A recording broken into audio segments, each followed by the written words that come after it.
are nice of them. Is this where you take people when it's time to arrest them? Yes, I understand my rights. No, I don't need a lawyer. Yes, no lawyer. What are you going to arrest me for? I didn't murder Simon. You've got it wrong. You've got the wrong person. Yes, I'll take a lie detector test. I've never taken a lie detector test before. Does it really work? Yes, my name is Hannah Smith. Oh, shit. Sorry. Yeah, I get it. Yes. Yes. Yes. No.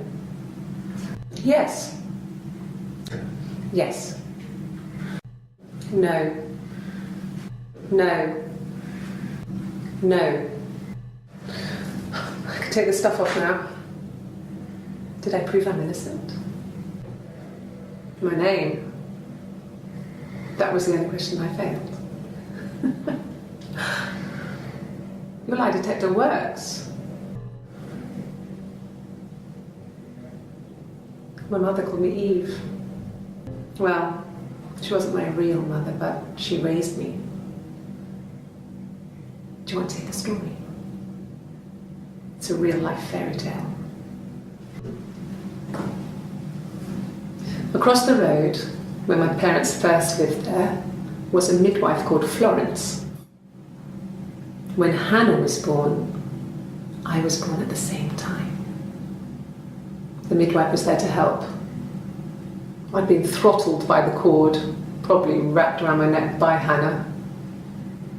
The midwife told my mother I was dead.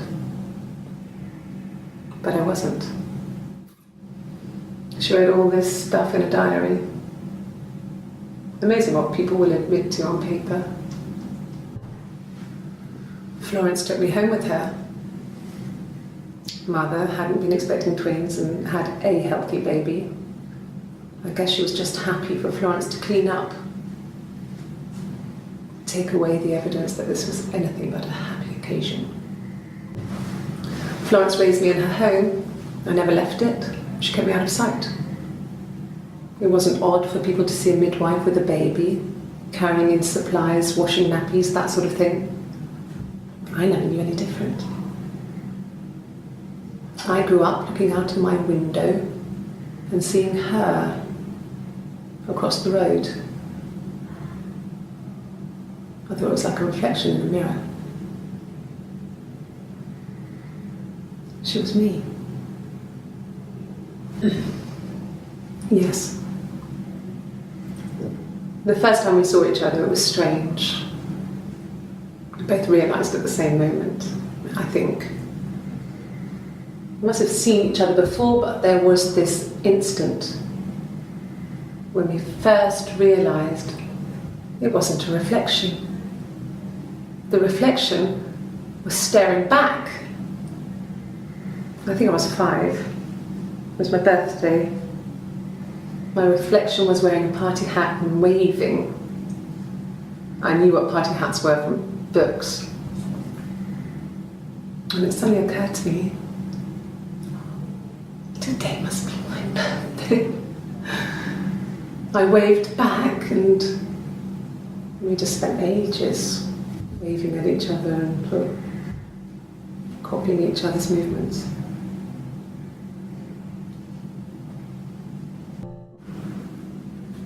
Mother wanted me to grow my hair long, but I kept cutting it myself. I wanted to look like my reflection. She always had short hair when she was little. Mother would hide the scissors, but I would find a way. Cut it with a bread knife, something like that. My reflection would always leave her house and go on adventures, but I never could. Mother taught me at home, and I had books and TV. Oh, TV was magical, but it was only on when it wanted to be, so I spent a lot of time reading books. fairy tales. Stories about lost princesses, evil witches, magical mirrors and lost children.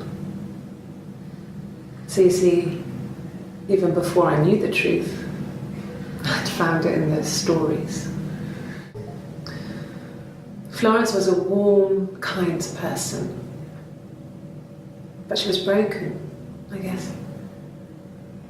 When I found her diary, I also found a biscuit tin with other stuff in it, older papers, letters, that kind of thing.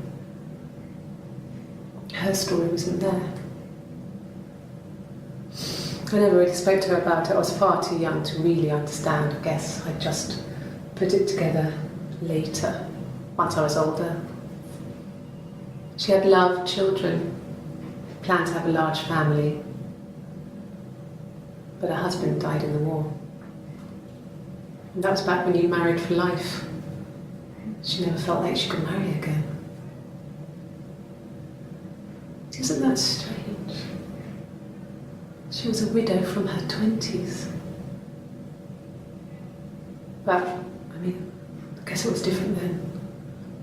You know, you married for life and she felt she could never marry again.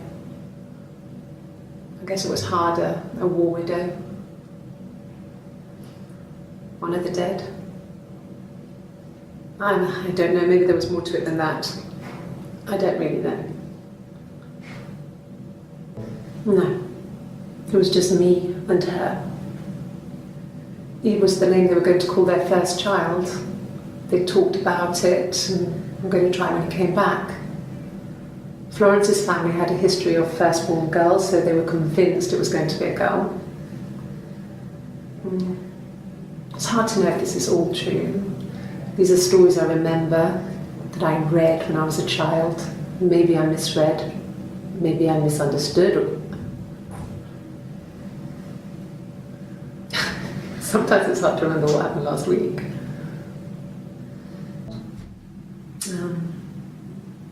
When I was 8, Mother died. She slipped down the stairs. It was an accident. I had read a diary at that point and I knew she wasn't my real mother. So I burned the diary that day and I left.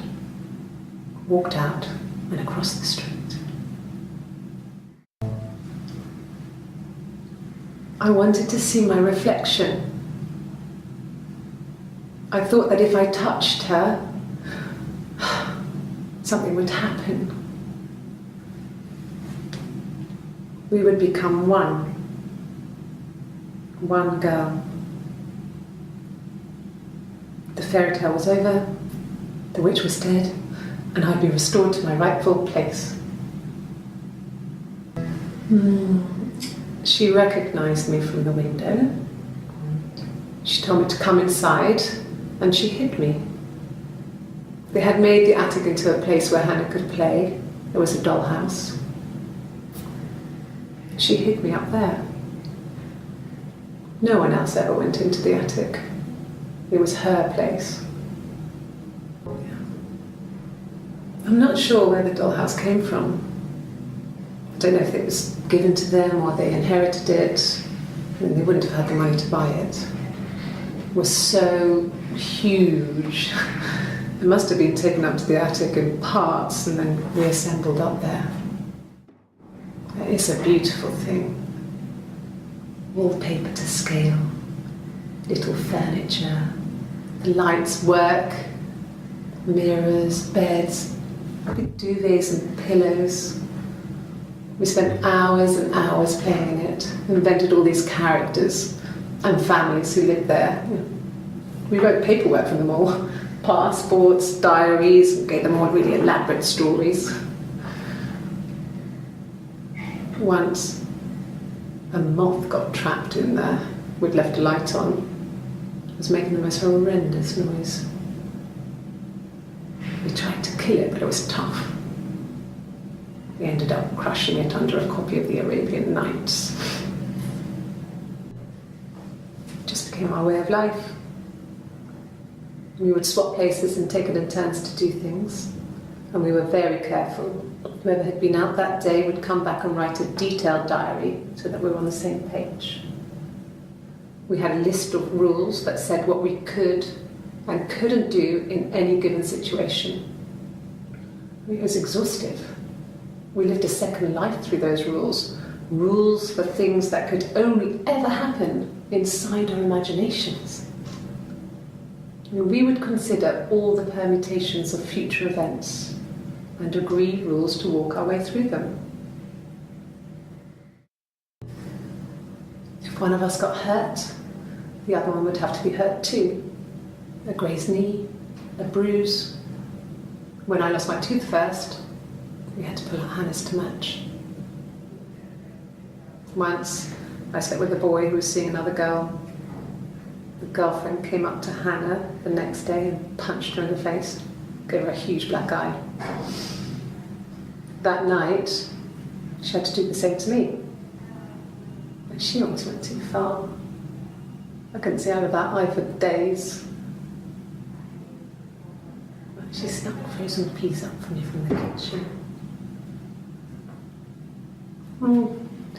So much of our bodies were synchronised anyway. We started our period on the same day. All our childhood diseases, stomach bugs, nits.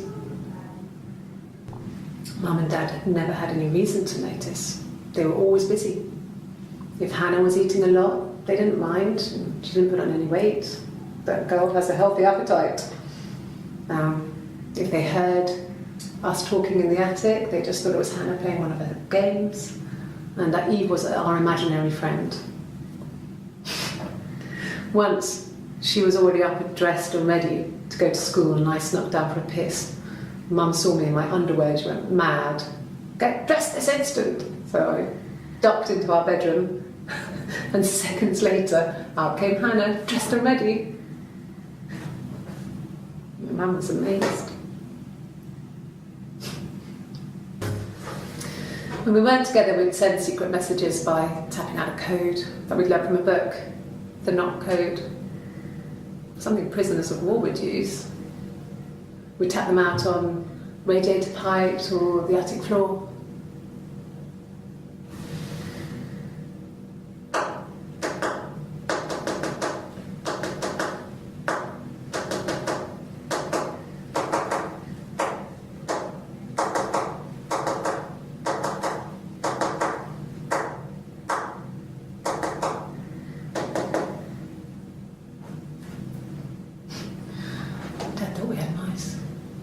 But they couldn't find any.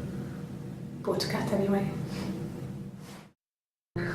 We loved our cat, Domino. He had this little bell around his neck to stop him from killing birds in the garden. And we used to write each other notes and put them in the bell, and we could send them to each other. Mum found some of the notes once, and she thought I was just writing to myself because our handwriting was identical. And we had our own words for things, so she didn't quite understand them anyway. We were obsessed with fairy tales. Not just the pretty ones, but the traditional ones. They were dark and real, bizarre and violent. Felt like life. We had this huge old book that I think Mum must have bought from a library sale. The illustrations had thin tracing paper over them to protect them. They were in colour, shiny plates. At the front of the book was an index of illustrations. We read that more than the actual stories. We'd read aloud the captions and flip between the pictures. There was something intimate about peeling back the tracing paper, undressing the pictures. Rapunzel's hair is cut. The eagle plucks out his heart. The princess pricks her finger. There were always princes and princesses. They were the special people, more important than the other characters in their stories.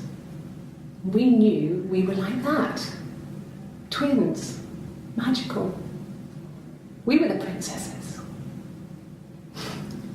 We had a poster of Princess Diana from the newspaper up in our attic. Had pride of place. And underneath we used to put all our special things. When her engagement was announced, we were obsessed with everything she did. And later, when her life went so bad, we felt for her. Her divorce last year just kind of drew a line under things. When beautiful people died, we always felt like it was a sign. You remember Princess Grace Kelly? She died in a car crash the year before we met Simon. We used a Ouija board to speak to her, and that gave us the power to find him. That's what we thought then. That people who died tragically leave some kind of magic behind. We used to share dreams.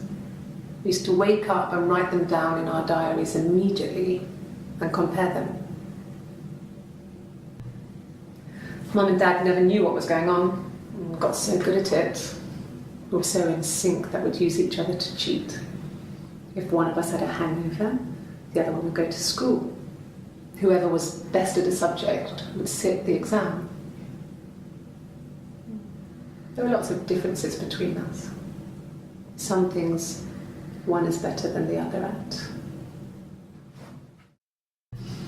Differences? She's a better driver than me. She passed the test for us. I tried to take it and nearly crashed the car.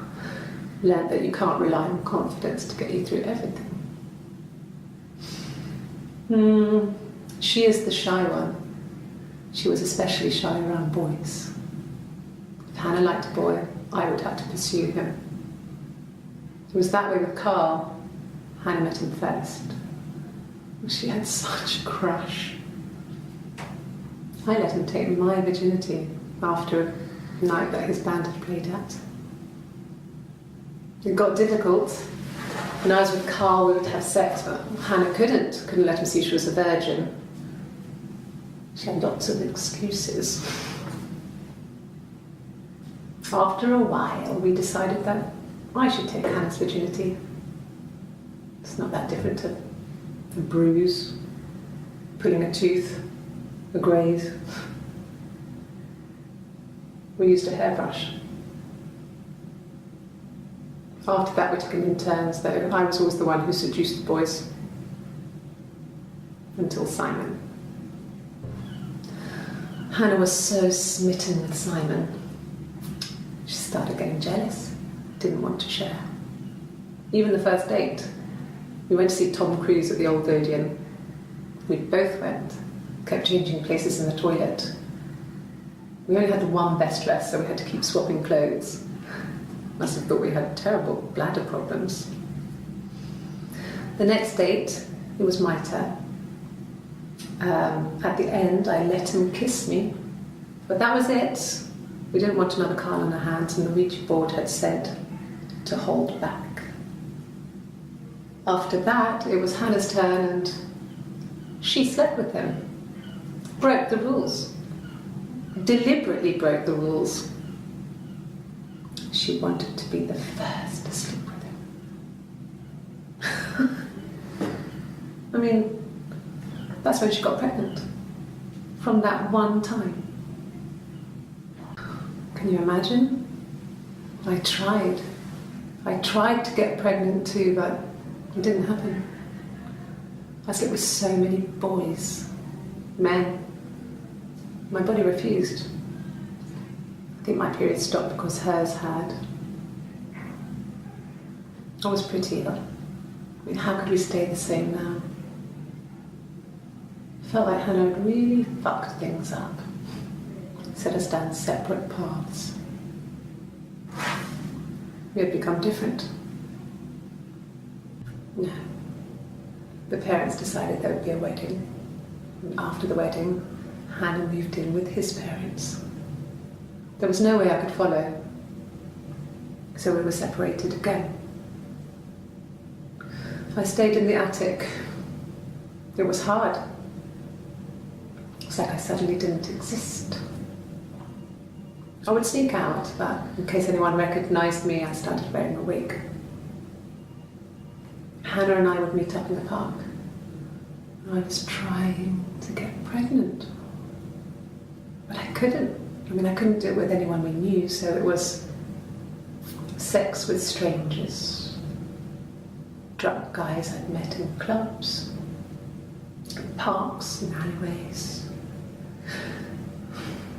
I was 17. It felt like I was being punished. But it was Hannah who had betrayed us. I had to stop when one of the guys gave me an STD.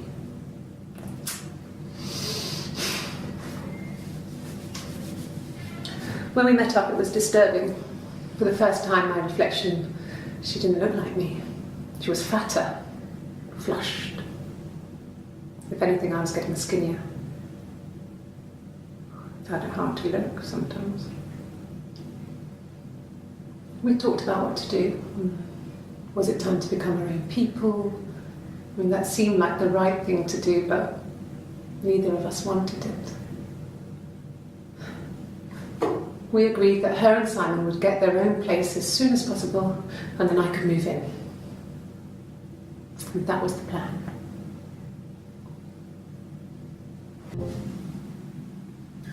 Hannah had a miscarriage. This was late in the pregnancy and it left her infertile. Felt like the universe had corrected its course. We were aligned again. But Hannah and Simon were still living with his parents. They were married. Simon had a job at the Glaziers now. Eric had given him a full-time position after he left school. And then I was living in the attic. It was a very hard time. I was depressed, was still pretty sick of the STD. And I came down one morning and they were dead. They were in bed and both had been sick. They'd thrown up a lot. And I'd slept through it.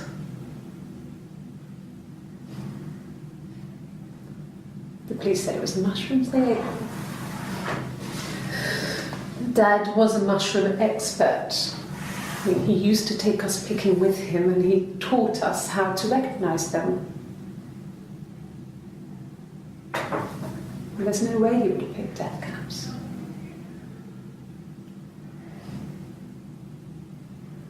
But the police believed that's what happened. They never even looked in the attic. Yes, it was a cremation for the best. We both wore black and had veils, so it was easy. And after the funeral, everyone came back to the house. Hannah served up sandwiches, and I stayed out of sight. The legal stuff was completed very quickly. Hannah moved back in with Simon. Eric gave Simon the week off to help with the move. He decorated, modernised wallpaper, curtains. Hannah insists the attic be left as it was, dollhouse and all. Simon never went up there. It lasted about 6 months. I tried to carry on, but everything was different. Hannah insisted I not pretend to be her around Simon, let alone sleep with him. We didn't share him like the others. The rules had changed. Me living in the attic had become weird in a way it hadn't been before. So I moved out. Got a small bed sit. Got my tattoo to mark the occasion. I was singing in a bar in the evenings, so I had some money, enough money to cover my rent. And I've been doing something similar ever since. I haven't put down any roots. I don't exist.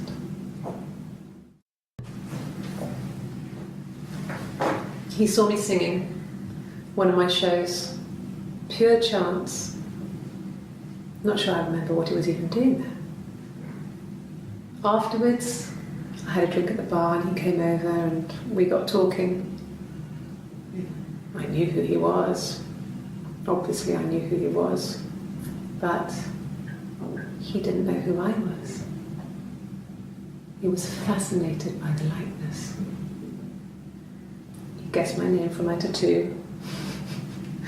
Told me it was a palindrome, like that would impress me. I enjoyed talking to him. It was amazing to be able to sit and interact and talk to him after all this time. He didn't tell me he was married. I'm not sure what he was thinking. He later told me it was like he was dreaming. A waking dream. No, he wasn't wearing his wedding ring. Nothing else happened that night. We talked, then I said goodbye. Then next week I was singing in the bar again, and there he was. And again the next week, he offered to buy me a meal. I told him I had already eaten, and so we got chips and ate them on the beach instead. When we said goodbye, he asked me to kiss him. Romantic. Yes. I thought about telling Hannah. I felt guilty after the kiss. But then it began to feel like this was the way it should be. Sharing, like we had before. He never mentioned her to me. There was the Simon with me and the Simon with her. It was almost like it was a different Simon. But after the kiss, the next time, he took me back to the house, to our parents' house, to their house. So, it was definitely him.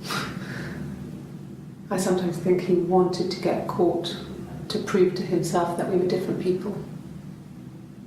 He told me about his marriage, told me how his wife was completely different to me. I almost burst out laughing.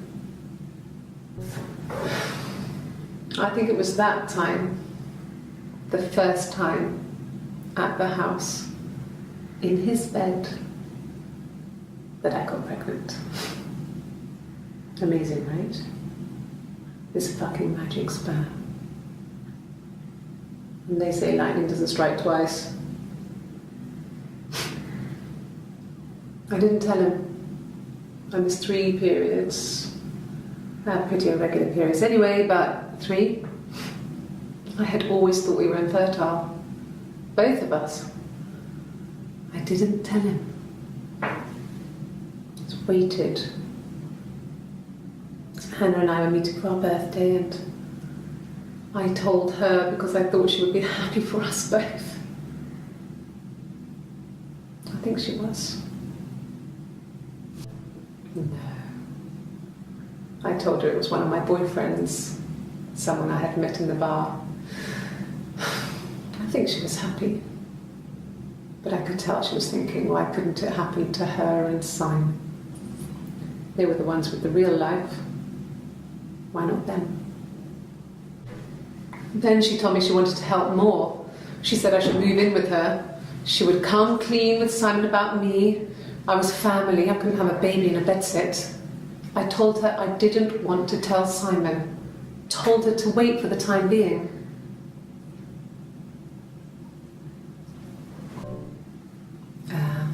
When she went home, Simon had a birthday tea waiting. Afterwards, she told Simon about me, told him I was pregnant. She wanted me to move in with them, this sister he didn't know she had. She knew that instant. The look on his face.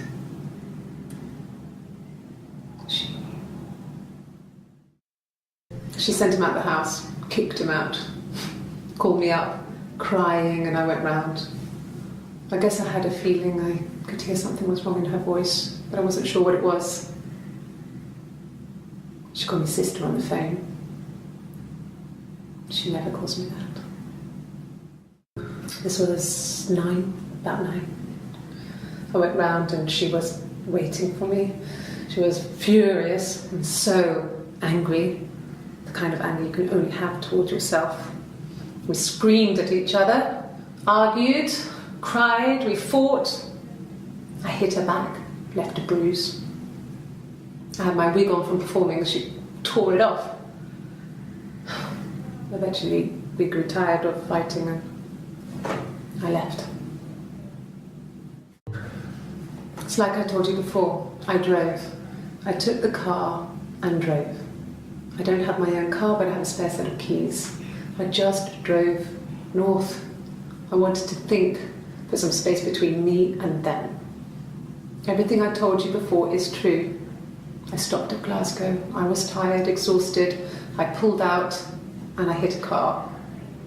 My car was okay, but I was worried about the baby, so I went to A&E to get the okay. Everything was fine. Slept in the car. When I woke, I tried to call Hannah from a payphone. She wasn't answering. And then I decided to drive back.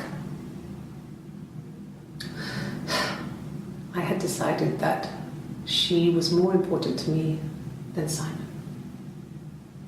Like I said before, it was 3, something like that. I walked in, saw Simon. He was on the floor of the living room. His throat had been cut. There was a lot of blood.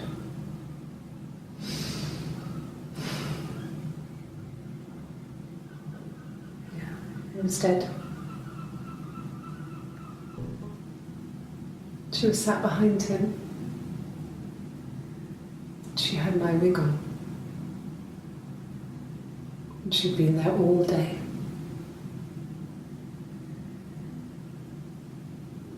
And she had blood on her.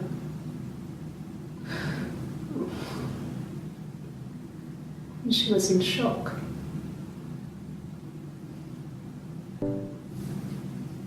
Her story is that she'd waited for him to come back.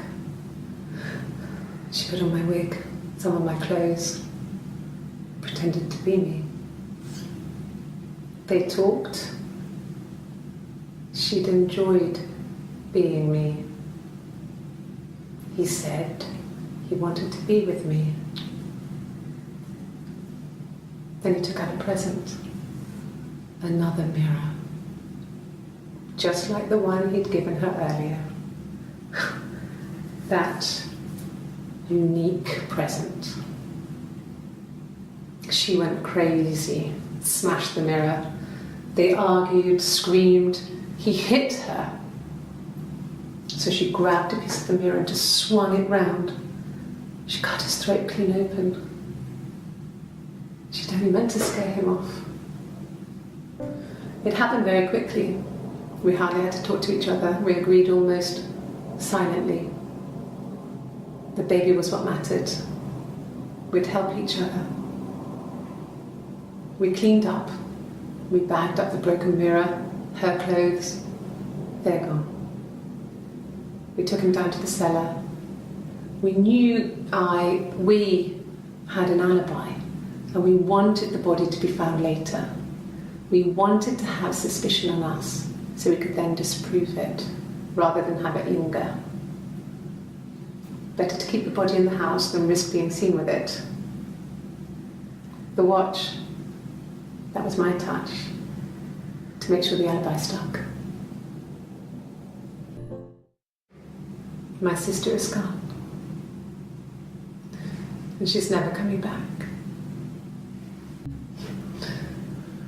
Can you arrest someone who doesn't exist?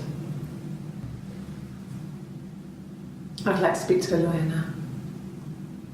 Please. You have no murder weapon. You have nothing. And all these stories we've been telling each other, just that. Stories.